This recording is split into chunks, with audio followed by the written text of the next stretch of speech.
دنیا کی ہر چیز کی کوئی نہ کوئی قیمت ہوتی ہے۔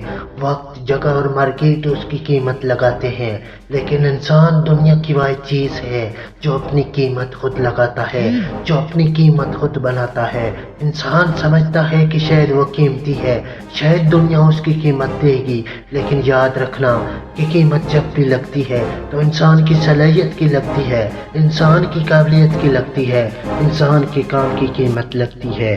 اگر آپ خود کو قابل بنا کر مارکیٹ میں نہیں لائیں گے تو آپ کی کوئی ویلیو نہیں ہوگی۔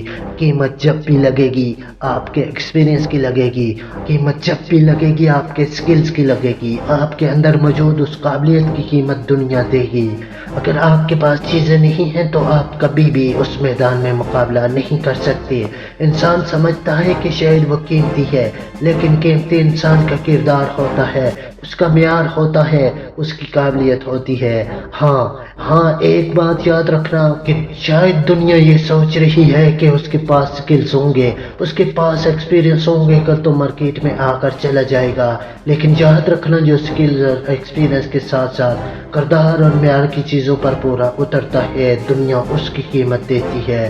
اگر آپ کے پاس ایک سوچ، ایک نظریہ، کردار ہے، ایک اخلاق ہے تو پھر دنیا آپ کو قیمت دے گی، کیونکہ ایکسپیرینس اور سکل والے اس دنیا میں لاکھوں کروڑوں پھر رہے ہیں جن کے پاس کچھ بھی نہیں ہے۔ شاید وہ سمجھ رہے تھے کہ دنیا ہماری قیمت دے گی، ہمارے سکلز کی قیمت دے گی، ہمارے ایکسپیرینس کی قیمت دے گی، لیکن کمپنی اور دنیا جب کسی انسان کو ہائر کرتے ہیں تو سکلز اور ایکسپیرینس کے ساتھ ساتھ اس کے کردار، اس کے معیار، اس کے نظریے، اس کی سوچ کو سب سے زیادہ برتتے ہیں۔